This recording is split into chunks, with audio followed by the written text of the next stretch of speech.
Bonsoir Paul Meyer. Bonsoir. 7e édition de Strasbourg mon amour, c'est la Saint-Valentin quoi, à la sauce strasbourgeoise. C'est une formule qui a commencé à faire ses preuves. Ça démarre ce vendredi évidemment autour de la Saint-Valentin sur une dizaine de jours.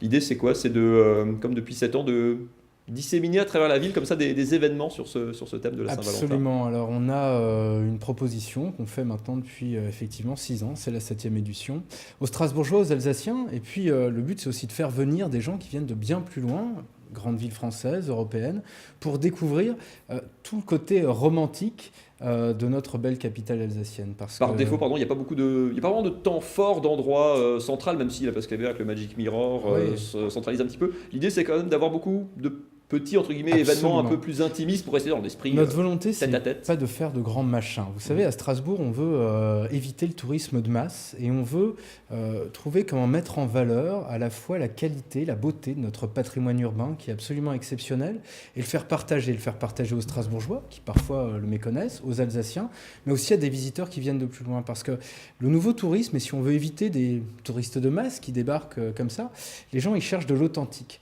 Et l'authentique aujourd'hui, c'est Strasbourg mon amour, parce que les 6 dernières éditions, elles ont été massivement appropriées par les Alsaciens et par les Strasbourgeois, qui sont plus de 80 à 90% dans les participants. Et donc c'est une vérité finalement alsacienne et strasbourgeoise déjà avec cette 7e édition, puisque c'est attendu. Je pense que vos auditeurs eux-mêmes guettent un petit peu certains événements, certains aiment bien l'événement RFM. Il y a beaucoup de nouveautés en plus chaque année. Simplement c'est vrai que c'est un événement qui avait été créé aussi pour dynamiser un petit peu une période forcément commercialement, touristiquement un petit peu creuse. Absolument. Le paradoxe c'est que les Strasbourgeois s'en sont complètement emparés, c'est que ça marche. C'est important. Le pari effectivement d'attirer des gens du reste de la France, celui-là c'est un peu plus difficile. Ça veut dire quoi?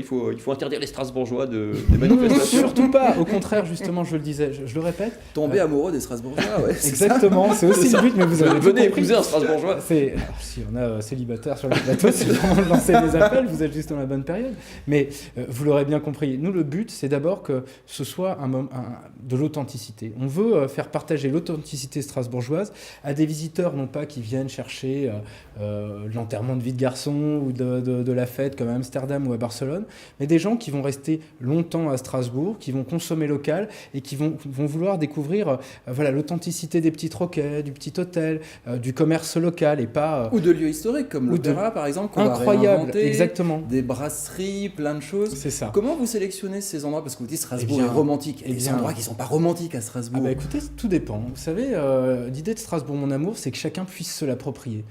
Tel hôtel, tel restaurant, tel magasin, telle boutique. Ces restaurants, ces brasseries, ces cinémas qui font des événements, c'est eux qui viennent des vers propositions. Vous, exactement, ils nous font des propositions, ils s'approprient l'opération Strasbourg mon amour.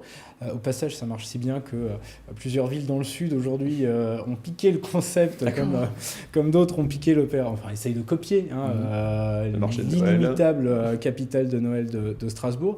Certains essayent de reproduire l'événement parce qu'on sent bien que ça marche.